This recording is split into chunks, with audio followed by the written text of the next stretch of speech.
Hello everyone, welcome to the study concept. Madhya Pradesh GK की अगली video में आपका स्वागत है। ये एमसीक्यू सीरीज लगातार चल रही है और इसका ये 9वां पार्ट है, 9th पार्ट है ये। ऑलरेडी 8 वीडियोस के आ चुके हैं जिसमें कि मैंने हर वीडियो में 25 क्वेश्चंस मध्य प्रदेश जीके के लगातार लेकर आ रहा हूँ। और ये सीरीज बहुत ही लंबी चलने वाली है मेरे परीक्षार्थियों, मेरे दोस्तों, मेरे मित्रों। टोटल 10,000 से अधिक क्वेश्चंस की ये एमसीक्यू सीरीज रहेगी जिसमें कि पूरा मध्य प्रदेश का जीके में कवर करने वाला हूं। तो आप सभी परीक्षार्थी जो कि Madhya Pradesh MPPSC, MPSI, Madhya Pradesh constable और पटवारी का एग्जाम आने वाला है, साथ ही साथ में और अन्य एग्जाम जैसे जेल पेरिया भी हो गया है, लेकिन लगातार ये एग्जाम जो मध्य प्रदेश व्यापम कंडक्ट करता है और उसमें एमपीजी के पूछा जाता है, तो उन सभी के लिए ये वीडियो बहुत ही ज़्यादा इम्पोर्टेंट रहेगा। और इस पर मैं हर टॉपिक पर, क्योंकि मोर देन 10,000 क्वेश्चंस की सीरीज है, तो हर टॉपिक पर डीप क्वेश्चंस यहाँ पर मैं लेकर आया हूँ। बहुत ही ज़्यादा डीपली यहाँ पर हर टॉपिक पर क्वेश्चन रहेंगे। तो आपका पूरा मध्य प्रदेश जीके मेरी इस सीरीज से कंप्लीट होने वाला है। तो आप मेरे चैनल को सब्सक्राइब कर लिए लगातार, अगर ये सीरीज देखना चाहते हैं स्टडी कॉन्सेप्ट चैनल को ऑल नोटिफिकेशन के साथ में, जिससे कि आपको जितने भी मैं वीडियोस बनाऊंगा मध्य प्रदेश जीके पर, उसके सारे वीडियोस की नोटिफिकेशन आपको मिलेगी और लगातार आप मध्य प्रदेश जीके से जुड़ पाएंगे। तो चलिए शुरू करता हूँ मध्य प्रदेश जीके पर ये 9वां वीडियो, जिसमें कि मैं अगले 25 क्वेश्चंस लेकर आया हूँ। और वीडियो अगर पसंद आया आपको तो वीडियो को लाइक जरूर कीजिएगा और लाइक साथ में शेयर भी कीजिएगा, जिससे कि अन्य विद्यार्थी परीक्षार्थी भी इस वीडियो को देख पाएं। आपके पास में जो भी सोर्स हो शेयर करने का, व्हाट्सएप हो, फेसबुक हो या फिर इंस्टाग्राम, टेलीग्राम, कहीं पर भी आप इसको शेयर जरूर कीजिएगा अगर आपको वीडियो अच्छा लगता है तो। ये आ गया इस वीडियो का पहला क्वेश्चन, यानी कि टोटल 200 क्वेश्चंस में पिछले 8 वीडियो में ला चुका हूं और ये 201 से ये क्वेश्चन चालू होंगे और 225 तक ये लगातार चलेंगे। एमसीक्यू सीरीज है मध्य प्रदेश जीके पर। तो पहला क्वेश्चन है, रीवा पन्ना का जो पठार है को किस नाम से जाना जाता है? और भी कोई नाम है इसका जिससे अपन इसको जानते हैं? ऑप्शन है आपके सामने, विंध्य का पठार, भांडेर का पठार, सतपुड़ा का पठार या फिर मालवा का पठार। तो इसमें से कौन सा उत्तर सही होगा ये आप मुझे बताएं। ऑप्शन आपके सामने है ए, बी, सी, डी। तो इसका जो सही उत्तर है क्या है? इसका सही उत्तर है ए, विंध्य का पठार। This is the correct answer, ये इसका सही उत्तर होगा।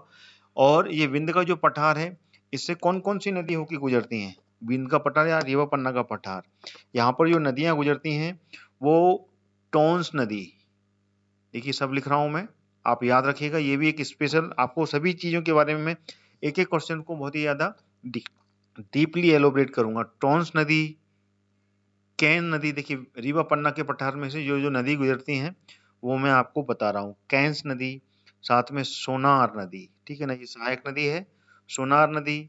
और कौन सी नदी है? और है व्यारमा नदी, ठीक है ना, और बीहड़ नदी, बीहड़ नदी। ये सब नदी जो हैं ये रीवा पन्ना के पठार से होकर गुजरती है। और बीहड़ नदी पर सबसे बड़ा मध्य प्रदेश का जलप्रपात है चेचई जलप्रपात, ठीक है ना, ये जरूर याद रखिएगा। ये जो चेचई जलप्रपात है वो इस नदी पर है और ये मध्य प्रदेश का सबसे बड़ा है। और ये कहाँ पर है? ये है रीवा में, ठीक है। तो क्वेश्चन मैंने कंप्लीट किया, ठीक है, आगे बढ़ते हैं। अगला क्वेश्चन आ गया आपके सामने, सतना जिला किस राज्य के साथ में अपनी सीमा को साझा करता है?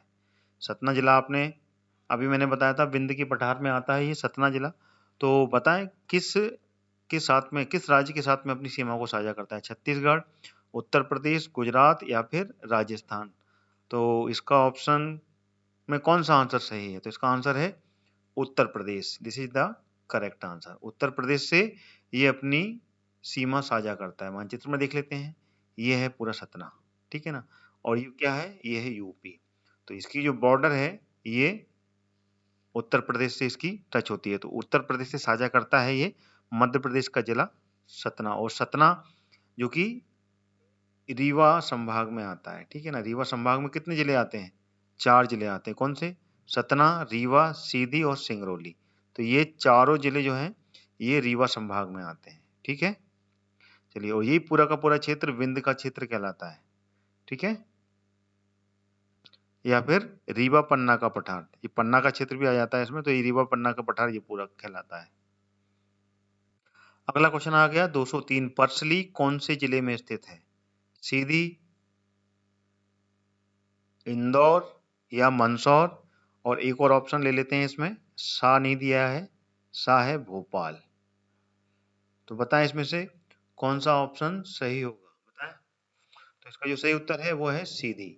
सीधी जिले में है ये परसली रिजॉर्ट। ये परसली जो है परसली रिजॉर्ट है ये, ठीक है ना, परसली रिजॉर्ट है ये। और ये मध्य प्रदेश टूरिज्म डिपार्टमेंट का ये बहुत ही सुंदर स्थान है यहाँ पर, ठीक है ना, जो कि बिल्कुल जंगलों से, जो संजय डुबरी, ठीक है ना, जो संजय राष्ट्रीय उद्यान है, संजय या फिर संजय डुबरी बोलते हैं इसको, ठीक है, संजय डुबरी बोलते हैं या फिर डुबरी राष्ट्रीय उद्यान भी बोलते हैं इसको, संजय डुबरी राष्ट्रीय उद्यान, ठीक है ना, उसमें स्थित है ये पूरा टूरिज्म रिजॉर्ट। और ये कहाँ पर है? सीधी में, और सीधी में ही है ये संजय राष्ट्रीय उद्यान, ठीक है। चलिए अगले क्वेश्चन की ओर चलते हैं। ये आ गया अगला क्वेश्चन, निम्नलिखित राज्यों में से कौन सा मध्य प्रदेश से सीमा, मध्य प्रदेश राज्य से नहीं बनाता सीमा, कौन सा राज्य, ठीक है, कर्नाटका, गुजरात, उत्तर प्रदेश या राजस्थान, बताएं। देखिए क्वेश्चन घुमा फिरा कर है जिससे कि आपको सभी राज्यों की सीमाओं के बारे में जानकारी हो कि मध्य प्रदेश से कौन कौन से राज्य की सीमा बनती है और कौन सा कहाँ किससे सीमा बनाता है। तो इसका जो सही उत्तर है वो है कर्नाटक, क्योंकि कर्नाटक जो है वो मध्य प्रदेश से सीमा नहीं बनाता, बाकी गुजरात, उत्तर प्रदेश और राजस्थान, साथ ही साथ में अपना महाराष्ट्र और छत्तीसगढ़, ठीक है ना, 2 जिले और हैं, टोटल 5 जिले जो हैं जो मध्य प्रदेश से सीमा बनाते हैं। बाकी कर्नाटक जो है ये सीमा नहीं बनाता, कर्नाटक की सीमा जो बनती है वो महाराष्ट्र से बनती है, ठीक है ना, नीचे है, दक्षिण में है ये, ठीक है। अगला क्वेश्चन आ गया, मध्य प्रदेश से गुजरने वाला महत्वपूर्ण अक्षांश है, कौन सा है? मकर रेखा है, कर्क रेखा है, आर्कटिक वृत्त है या फिर भूमध्य रेखा है। तो इसका कौन सा उत्तर सही होगा? तो इसका सही उत्तर होगा कर्क रेखा। कर्क रेखा जो है वो मध्य प्रदेश के बिल्कुल बीच से होकर गुजरती है, और मध्य प्रदेश के कुल 14 जिले, ठीक है ना, अगर देखा जाए मानचित्र में, मैं आपको दिखा देता हूँ, मानचित्र में 14 जिले से होकर गुजरती है, बिल्कुल बीचों बीच होके 14 जिले से होकर गुजरती है, ठीक है ना। और ये जो है ये 23 सही 1/2, ठीक है ना, इसको कर्क रेखा बोलते हैं और ट्रॉपिक ऑफ कैंसर अंग्रेजी में बोलते हैं, ठीक है। और ये मध्य प्रदेश के 14 जिले में होके गुजरती है, वो 14 जिले के बारे में मैंने पिछले वीडियो में भी बताया है। और अगर आपको पूरा का पूरा वीडियो चाहिए तो MPGK की प्लेलिस्ट से जाइए और वहां से मध्य प्रदेश का पूरा भौगोलिक पर स्थिति पर मैंने वीडियो बनाया हुआ है, उसको आप देख लीजिए। मोर देन 350 वीडियोस मैंने मध्य प्रदेश जीके पे बनाए हुए हैं, तो वो पूरे के पूरे आप देख सकते हैं मध्य प्रदेश जीके की प्लेलिस्ट से। तो स्टडी कॉन्सेप्ट चैनल पर जाइए आप और पूरा का पूरा मध्य प्रदेश जीके आप कंप्लीट वहां से कर सकते हैं। अगला क्वेश्चन आ गया, निम्नलिखित में से कौन सा जिला मालवा क्षेत्र में नहीं आता है? मालवा क्षेत्र के बारे में पूछा है, शाजापुर, मंडला, देवास या फिर रतलाम। तो मालवा के पठार के बारे में अगर आपको जानकारी है तो डेफिनेटली आप बता सकते हैं कि मालवा के पठार में कौन कौन से जिले आते हैं। तो इसका जो सही उत्तर है वो है Mandla. Mandla is the correct answer. Mandla जो आता है वो आता है बघेल खंड के पठार में, ना कि मालवा के पठार में। बघेल खंड का पठार, ठीक है ना, उसमें स्थित है ये, ठीक है ना। और बाकी के सब जो हैं ये पूरे के पूरे ये मालवा के पठार में है, ठीक है। तो इसका जो आंसर है वो मंडला है, ठीक है। अगला क्वेश्चन आ गया, खालिस्तान के चमड़े के खिलौने में जीआई टैग है, यानी कि जीआई टैग मिला हुआ है। तो कहाँ के वो चमड़े के खिलौने हैं जिन पे कि जीआई टैग मिला हुआ है? इंदौर, टीकमगढ़, धार या फिर दतिया। तो कौन सा आंसर सही है इसका? तो इसका answer A is the correct answer. Indore का जो चमड़े के खिलौने हैं उसको जीआई टैग मिला हुआ है, ठीक है ना, तो उनके खिलौने पर जीआई टैग मिलता है, ठीक है ना, प्राप्त हुआ है उसको। अगला क्वेश्चन है 208, राज्य के केंद्रीय पहाड़ी इलाकों की ढलान किस दिशा की ओर होती है? जो राज्य है मध्य प्रदेश राज्य, उसकी जो केंद्रीय पहाड़ी अगर देखी जाए तो उसके इलाकों की जो ढलान है वो किस तरफ में है? दक्षिण, पूर्व, पश्चिम या फिर उत्तर? इसका आंसर क्या होगा? तो मध्य प्रदेश का अगर अफवाह तंत्र के बारे में आप जानते हैं कि मध्य प्रदेश की नदियों का जितनी भी नदियां हैं उनका बहाव किस तरफ में है, सबसे अधिक नदियां किस तरफ में बहती हैं, तो उससे आप आंसर निकाल पाएंगे। तो सबसे ज्यादा नदियां उत्तर की ओर बहती हैं, तो उत्तर इज द करेक्ट आंसर। तो केंद्रीय पहाड़ी का जो ढलान है वो उत्तर की तरफ है। देखिए ये जो है ये नर्मदा घाटी है, ये पूरा की पूरी, ठीक है ना। और उसके नीचे वाली जो दक्षिण में देखी जाए तो दक्षिण का क्षेत्र, ये वाला जो क्षेत्र है ये सतपुड़ा है, ठीक है ना। और उत्तर का जो क्षेत्र है ये पूरा का पूरा विंध्य है। तो विंध्य से जितनी भी नदी आती हैं वो सब ऊपर की तरफ में ही बहती हैं, ठीक है ना। बाकी कुछ नदियां नर्मदा घाटी में जाती हैं, ठीक है ना। नर्मदा घाटी यानी नर्मदा नदी में मिल जाती हैं, और यहाँ से भी कुछ नदियां नर्मदा नदी में मिलती हैं। लेकिन मैक्सिमम नदियां का ढाल उत्तर की तरफ होता है। जैसे कि चंबल नदी है, ठीक है ना, चंबल है, ठीक है ना। चंबल के बाद में सिंध है, काली सिंध है, बेतवा है, कैन है, सोन है, ठीक है ना, टोंस है। तो इन सभी नदियों का जो बहाव है ऊपर की तरफ है। इस कारण से इसका ढलान जो है, केंद्रीय पहाड़ी जो है उसका ढलान उत्तर की तरफ में है, ठीक है। अगला क्वेश्चन आ गया आपके सामने 209। मध्य प्रदेश राज्य का अक्षांशीय जो विस्तार है वो कहां तक है? ऑप्शन है आपके सामने आ, बा, सा और दा। इसमें से कौन सा सही होने वाला है बताइए। ऑप्शन आपके सामने है, तो इसका जो सही उत्तर है वो है आ। 21 डिग्री 6 अंश से उत्तर से लेके 26 डिग्री 30 अंश उत्तर तक। तो this is the correct answer, ठीक है ना। ये तो हो गया उत्तरी अक्षांश, ठीक है ना। इसी तरीके से जो देशांतरीय विस्तार है वो कौन सा है? देशांतरीय विस्तार वो पता है किसी को? तो इसका जो देशांतरीय विस्तार है वो है 74 डिग्री, ठीक है ना, 9 अंश से लेके 82 डिग्री 48 अंश तक, ठीक है ना। इसको आपको याद रखना है ऐसे ही, ठीक है ना। 74 है ये, ठीक है। तो this is the correct answer, ठीक है ना। ये उत्तरी हो गया और ये अक्षांशीय हो गया। ये अक्षांशीय विस्तार है और ये देशांतरीय विस्तार है मध्य प्रदेश का, ठीक है। अगला क्वेश्चन आ गया 210। मध्य प्रदेश राज्य को कितने प्राकृतिक क्षेत्रों में विभाजित किया गया है? 8, 9, 11 या फिर 10? बताएं। ऑप्शन आपके सामने ए, बी, सी या डी। बताएं इसमें से कौन सा आंसर सही होने वाला है। इसका जो सही उत्तर है वह है 9, ठीक है ना। तो इसका बा बिल्कुल सही आंसर है, 9। 9 कौन कौन से प्राकृतिक भाग हैं? देखिए पहले तो मध्य प्रदेश को 3 भागों में अपन इसको विभाजित करते हैं, और 3 भाग में से फिर उसको अलग अलग भागों में इसको विभाजित किया जाता है, ठीक है ना। पहला जो भाग है उसको अपन ए मान लेते हैं, तो वो है मध्य उच्च प्रदेश, ठीक है ना। ध्यान से समझिएगा, मध्य उच्च प्रदेश ये पहला भाग हो गया।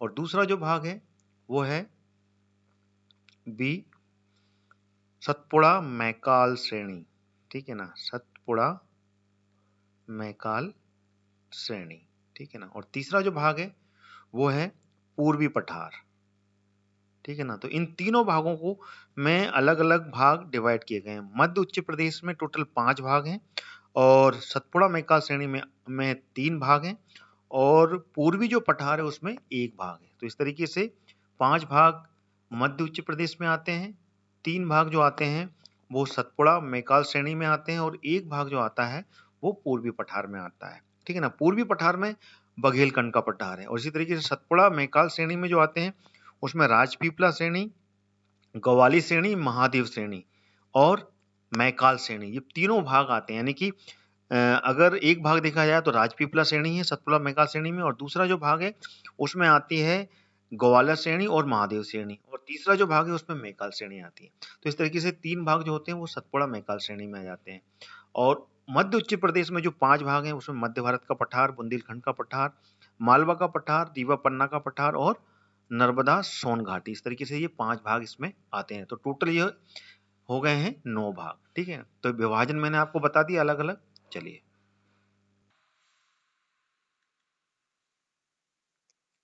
आगे जाने से पहले मैं आपको बताना चाहता हूं अनअकैडमी के बारे में। अनअकैडमी लाया है आपके लिए एक फ्री प्लान, जिसमें आपको एमपी के टॉप एजुकेटर से पढ़ने का सुनहरा मौका मिलेगा। उसी के साथ में आपको मिलेगा 500 से ज्यादा free live classes, download clearing session के साथ ही साथ में 20,000 से ज़्यादा प्रैक्टिस क्वेश्चंस, मॉक टेस्ट और उनके एनालिसिस और भी बहुत कुछ। इस फ्री प्लान को एक्सेस करने के लिए आज ही डाउनलोड करें अनअकैडमी का ऐप और यूज करें मेरा रेफरल कोड हरदयाल कुशवाहा। एक और जरूरी इंफॉर्मेशन मेरे दोस्तों, अनअकैडमी लेकर आया है प्लस बैच आपकी ऑलराउंडर प्रिपरेशन के लिए। जी हाँ, अब आप अनअकैडमी के साथ में अपना मनपसंद बैच ज्वाइन कर सकते हैं अपनी प्रिपरेशन के हिसाब से। इसमें से कुछ बैचेस स्टार्ट हो चुके हैं लास्ट वीक और बाकी जल्दी ही स्टार्ट होने वाले हैं और आपके प्रिपरेशन के हिसाब से मैं आपको बहुत मदद करने वाले हैं ये सारे बैचेस। आप अपनी ज़रूरत और प्रिपरेशन के हिसाब से कोई भी कोर्सेज एनरोल कर सकते हैं। तो आइए जानते हैं इन कोर्सेज के बारे में। अगर आप चाहते हैं प्रीलिम प्रिपरेशन के लिए रामबाण इलाज और रामबाण कोर्स, तो अनअकैडमी आपके लिए लाया है अनलिमिटेड 60 डेज क्रैश कोर्स जो स्टार्ट हो चुका है 4 जनवरी को। अगर आप एमपीपीएससी प्रीलिम्स की स्पीड से रिवीजन करना चाहते हैं तो आपके लिए है संपूर्ण ज्ञान रिवीजन बैच जो 28 तारीख को स्टार्ट हो चुका है। यहाँ आपको 270 से ज्यादा रिकॉर्डेड सेशन मिलेंगे अपना रिवीजन पूरा करने के लिए।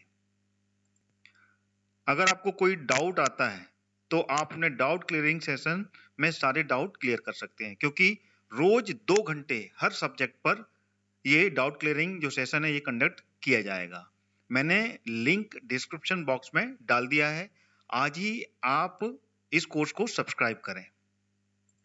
अगर आप बोलोगे कि मैं ऑलरेडी अपना रिवीजन खुद कर रहा हूं, तो आपके लिए है संकल्प बैच जो कि स्टार्ट हो चुका है 28 दिसंबर से। यहाँ आपको मिलेगा डेडिकेटेड डाउट क्लियरिंग सेशन 2 घंटे रोज। अब आप अपने डाउट क्लियरिंग अपने तक ना रहने दें, आज ही सब्सक्राइब कर रहे हैं। लिंक मैंने डिस्क्रिप्शन बॉक्स में डाल दिया है और ऐसे मौके को हाथ से नहीं जाने दें। अगर आप एमपीपीएससी की तैयारी शुरू कर रहे हैं तो डेडिकेटेड गाइडलाइन चाहते हैं, तो मैं आपको मेगा फाउंडेशन बैचेस के लिए रिकमेंड करूंगा जो कि स्टार्ट हो चुका है 5 जनवरी से। इसमें आपको मिलेगी लाइव क्लासेस जो कि देंगे आपको पूरे मध्य प्रदेश अनअकैडमी से जुड़े हुए top educators. PDF revision notes मिलेंगे, साथ में वीकली मेगा क्विज भी मिलेंगे और आपको प्रीलिम्स का कोर्स पूरा का पूरा ये मार्च तक कंप्लीट हो जाएगा। इसका भी लिंक मैंने डिस्क्रिप्शन बॉक्स में डाल दिया है। अपने सपने साकार करने के लिए तुरंत ही अनअकैडमी के साथ में जुड़ें। जिन विद्यार्थियों ने एमपीपीएससी प्रीलिम्स क्लियर कर लिया है उनको मेरी तरफ से बहुत बहुत शुभकामनाएं। आप अपने मेंस की तैयारी के लिए कोई भी चूक ना करें। आप लोगों के लिए अनअकैडमी लेकर आया है स्वप्न पूर्ति बैच, जिसमें आपको मेंस के कंप्लीट प्रिपरेशन कराई जाएगी। आंसर राइटिंग के साथ में 35 दिन में ये पूरा प्रिपरेशन आपको कराई जाएगी। आज ही अपनी सफलता की सीढ़ी एक और कदम आगे बढ़ाएं और अनअकैडमी के साथ में जुड़ के अपनी पूरी की पूरी जो भी स्वप्न है वो आप पूरा करें। अनअकैडमी में आपको घर पर बैठकर ही एमपी के टॉप एजुकेटर से पढ़ने का मौका मिलता है। एजुकेटर जैसे शुभम गुप्ता, हरि सिंह राजपूत, अमित शुक्ला और भी ऐसे कई एक्सपीरियंस एजुकेटर जो कि आपको अनअकैडमी पर पढ़ाएंगे। आइए अब जान लेते हैं अनअकैडमी की सब्सक्रिप्शन के बारे में। सब्सक्रिप्शन कैसे लेना है? बस आपको प्ले स्टोर पर जाना है और अनअकैडमी लर्निंग ऐप को डाउनलोड करना है। इसमें अपने गोल एमपीपीएससी एंड व्यापम को सिलेक्ट करना है। फिर इसके बाद में प्लस कोर्सेज में जाकर अपने मनचाहे कोर्सेज के लिए एनरोल करना है और गेट सब्सक्रिप्शन का बटन क्लिक करना है। इसके बाद में आपको कोर्सेज में डिस्काउंट पाने के लिए मेरा रेफरल कोड हरदयाल कुशवाहा जो कि कैपिटल लेटर में है उसको एंटर करना है। जैसे ही आप रेफरल कोड का उपयोग करेंगे आपको सीधे 10% फीस कम होती हुई नजर आएगी। तो जल्द ही इन सभी कोर्स को देखें और अपने एग्जाम की तैयारी के लिए बेस्ट कोर्स चूज करें। और मेरा रेफरल कोड जैसे कि मैंने बता चुका हूं हरदयाल कुशवाहा कैपिटल लेटर में, इसको इस्तेमाल करते हुए 10% के डिस्काउंट के साथ में आप अनअकैडमी पर पढ़ना शुरू करें। तो देर किस बात की है, आज ही डाउनलोड कीजिए अनअकैडमी का लर्निंग ऐप और एमपीपीएससी और व्यापम के कोर्स को क्रैक कीजिए। व्यापम्स के एग्जाम्स को क्रैक कीजिए। Let's crack it. अगला क्वेश्चन आ गया आपके सामने 211। निम्नलिखित में से कौन सा जिला जोरा, सैलाना, पिपलौदा के पूर्व रियासतों के क्षेत्र में को शामिल करता है? बताइए। गुना, रतलाम, सीधी या फिर रायसेन? कौन सा उत्तर सही है इसमें से? पुरानी रियासतों, जो पूर्व की रियासत है उस क्षेत्र में ये शामिल होता है। तो पूर्व की रियासत में जोरा, सैलाना और पिपलौदा किस में शामिल थे? कौन से जिले में शामिल होते हैं? बताइए इसका आंसर। तो इसका जो सही आंसर है वो है रतलाम। ठीक है, Ratlam is the correct answer. देखिए, सैलाना के नाम से तो आप पहले से ही जानते होंगे। सैलाना, सैलाना जो कि क्या है, एक अभ्यारण्य है। ठीक है ना, सेंचुरी है यहाँ पे कि किस चीज का संरक्षण किया जाता है? खरमोर पक्षी का। ठीक है ना, खरमोर पक्षी का यहाँ पर संरक्षण होता है। और सैलाना कहाँ पर है? रतलाम में है। तो एक सिंपल सा यहाँ पे आपको एक क्लू मिल रहा है, एक हिंट मिल रही है, तो उससे आप अंदाजा लगा सकते हैं। ठीक है ना किसी चीज से आपको कहीं ना कहीं पे एक हिंट मिलेगी। तो ये एक पढ़ने का तरीका आपको मिल रहा है, इस माध्यम से आप आंसर को टिक कर सकते हैं करेक्ट। ठीक है, चलिए ये आंसर हो गया आपका। अगले क्वेश्चन की ओर चलते हैं। अगला क्वेश्चन आ गया 212। देश के क्षेत्रफल का लगभग जो भाग है मध्य प्रदेश में, वो कितना क्षेत्रफल शामिल है? मतलब कि पूरे देश का अगर क्षेत्रफल नापा जाए, उसमें मध्य प्रदेश का जो क्षेत्रफल है वो प्रतिशत में कितना है, ये आपको इसमें बताना है। 9.8%, 9.9%, लगभग का के बारे में पूछा है। ठीक है, 9.5% या फिर 9.0%। तो इसमें से कौन सा आंसर सही होगा? लगभग में आपका इसमें जो आंसर होगा वो होगा 9.5% के लगभग।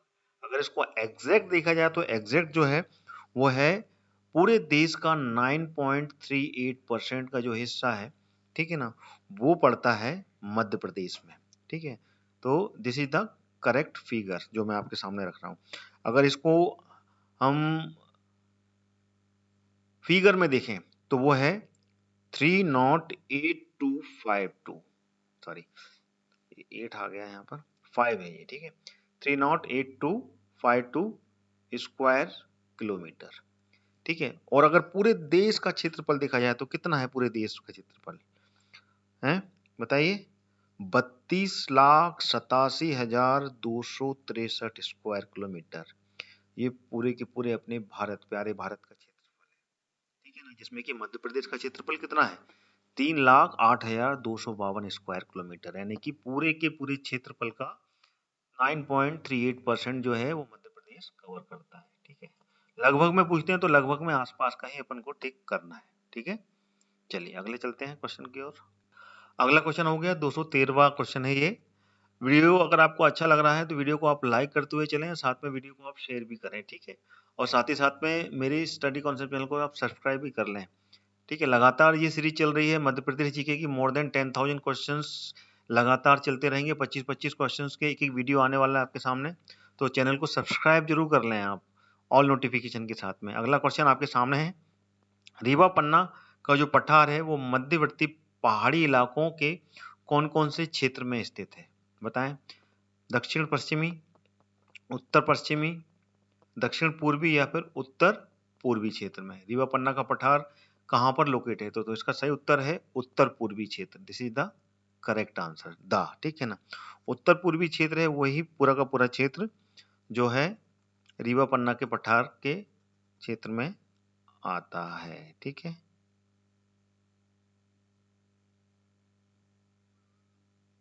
अगला क्वेश्चन आ गया 214। मध्य प्रदेश का कौन सा क्षेत्र अवंती महाजनपद से जुड़ा हुआ है? अवंती, ठीक है ना, मालवा, बुंदेलखंड, बघेलखंड या इनमें से कोई नहीं? बताएं इसका आंसर।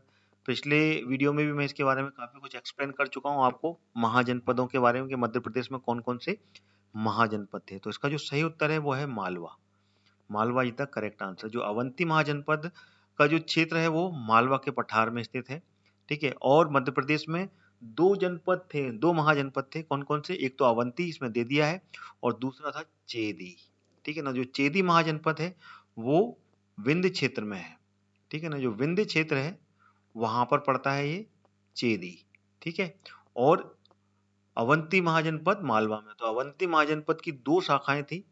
ठीक है ना, एक तो खुद अवंती, ठीक है ना, एक अवंती थी और दूसरी थी माहिष्मती। जो माहिष्मती थी वो दूसरी शाखा थी। ये दोनों शाखाएं ये जो थी, जो उत्तरी शाखा कहलाती थी अवंती, और माहिष्मती कहलाती थी ये दक्षिणी शाखा कहलाती थी। और इन दोनों को विभाजित करने वाली जो नदी थी वो थी बेतवा। उस समय जो बेतवा नदी थी वो इनको इसके बीच से बहती थी। तो ये दो शाखाओं में विभाजित था अवंती महाजनपद। और दूसरा जो क्षेत्र था वो विंध्य क्षेत्र में था, जो था चेदी। तो मध्य प्रदेश में दो ही मुख्य महाजनपद थे, वो थे अवंती और चेदी। ठीक है, अगला क्वेश्चन आ गया 215। छत्तीसगढ़ राज्य का गठन मध्य भारत का गठन तक मध्य प्रदेश भारत का कौन सा राज्य था? जो छत्तीसगढ़ राज्य बना उससे पहले जो मध्य प्रदेश था वो भारत का कौन सा राज्य था? बताइए। सबसे बड़ा राज्य था, दूसरा सबसे बड़ा राज्य था, या तीसरा सबसे बड़ा राज्य था, या चौथा? अगर छत्तीसगढ़ का गठन नहीं हुआ था उससे पहले, तो इसका आंसर है ए। भारत का सबसे बड़ा राज्य था मध्य प्रदेश जब छत्तीसगढ़ का गठन नहीं हुआ था। लेकिन छत्तीसगढ़ के गठन होने के बाद में मध्य प्रदेश क्षेत्रफल की दृष्टि से सेकेंड सबसे बड़ा राज्य हो गया। पहला जो है वो पहला राजस्थान है। ठीक है, अब राजस्थान हो गया है पहला, और दूसरा मध्य प्रदेश। ठीक है, अगला क्वेश्चन आ गया 216। मध्य प्रदेश के निम्नलिखित जिलों में से कौन सा जिला उत्तर प्रदेश और छत्तीसगढ़ दोनों राज्यों को साझा करता है? बताएं। उत्तर प्रदेश और छत्तीसगढ़ दोनों को साझा करने वाला है इसमें से जिला। इसमें एक और बना देते हैं, आवा सादा सिंगरौली। ठीक है, चलिए बताएं इसमें से कौन सा आंसर सही होगा। दमोह, सीधी, झाबुआ, रीवा, या फिर ई सिंगरौली? क्योंकि इसमें एक ऑप्शन था नहीं, इनकम्प्लीट था। ये क्वेश्चन पुराना ले लिया गया है। सीधी में सीधी को विभाजित किया जाए तो सिंगरौली बनता है। तो उत्तर प्रदेश और छत्तीसगढ़ से मध्य प्रदेश का कोई जिला अगर छूता है तो वो है सिंगरौली। ठीक है ना, इसलिए मैंने ई ऑप्शन बनाया। तो Singrauli is the correct answer. आइए आप मानचित्र में समझ लेते हैं।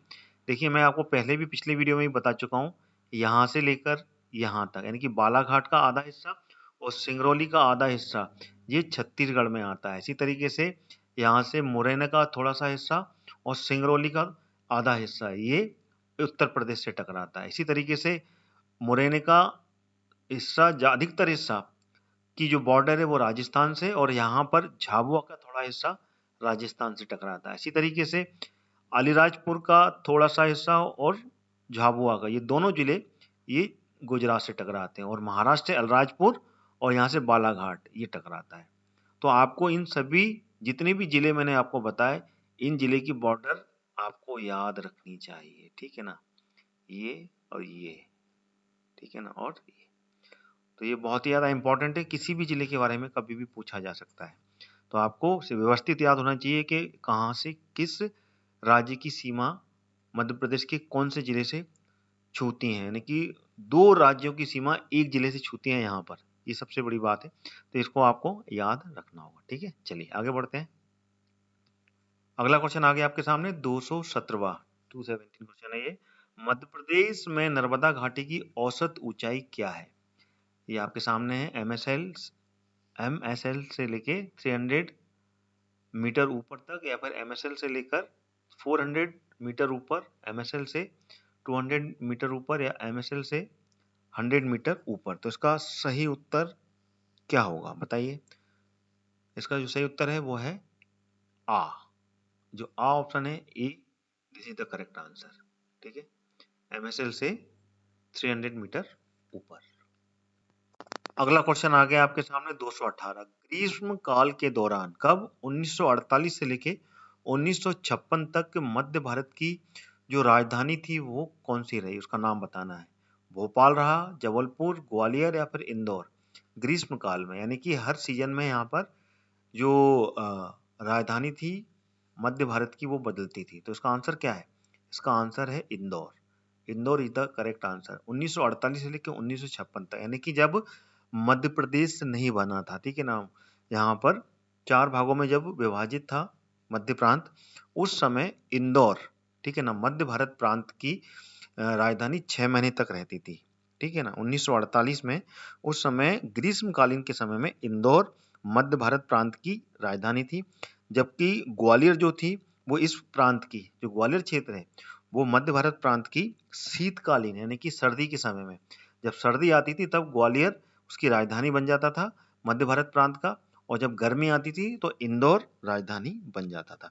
लेकिन 1 नवंबर 1956 1956 में जब मध्य प्रदेश का गठन हुआ, मध्य प्रदेश बना, फिर उसके बाद में इसकी राजधानी भोपाल हो गई। ठीक है ना, तो उससे पहले का ही ये पूरा का पूरा आपके पास में डेटा मैं आपको बता रहा हूँ। ठीक है, अगला क्वेश्चन आ गया, होशंगाबाद में स्थित पर्वत श्रृंखलाओं का नाम बताइए। विंध्य, अरावली, सतपुड़ा या फिर मैकाल। तो इसमें से कौन सा आंसर सही होगा? अगर आप सारी पर्वत श्रृंखलाओं के बारे में जानते हैं मध्य प्रदेश की, तो डेफिनेटली आप बता पाएंगे। तो इसका जो आंसर है वो है सतपुड़ा। सतपुड़ा जो पर्वत श्रृंखला है उसके अंडर में आता है होशंगाबाद, और होशंगाबाद कौन से संभाग में आता है? नर्मदापुरम। नर्मदापुरम जो डिवीजन है उसके अंतर्गत आता है, और उसमें आते हैं 3 जिले, होशंगाबाद, हरदा और बैतूल।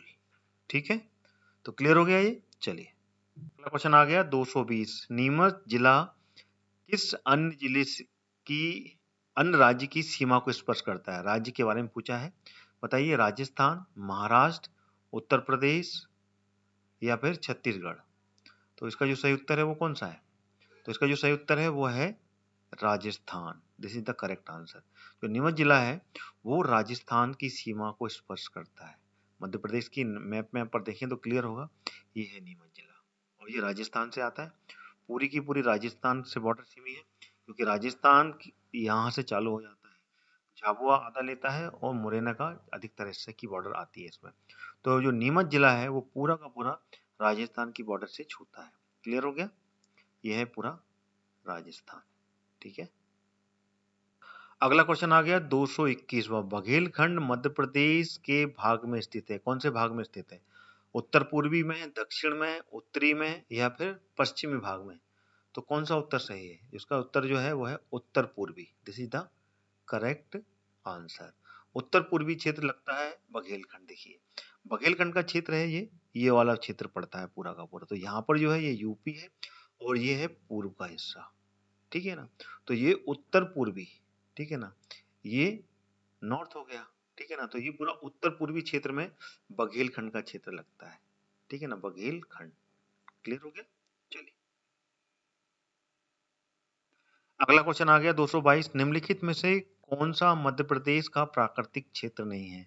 मध्य भारत का पठार, पश्चिमी पठार, सतपुड़ा मैकाल श्रेणी या फिर सोन नर्मदा सोन घाटी। तो इसका जो आंसर है वो कौन सा होगा? मैंने पहले भी वीडियोस में ये काफी कुछ बताया है इसके बारे में। तो इसमें से जो है पश्चिमी पठार जो है वो मध्य प्रदेश का प्राकृतिक भाग नहीं कहलाता। तो this is the correct answer. ठीक है ना, पश्चिमी पठार। बाकी के तीनों जो हैं ये मध्य प्रदेश के प्राकृतिक पठारों में से आते हैं। मध्य प्रदेश के प्राकृतिक पठार कितने हैं? 5, 7, 9 कितने हैं बताइए?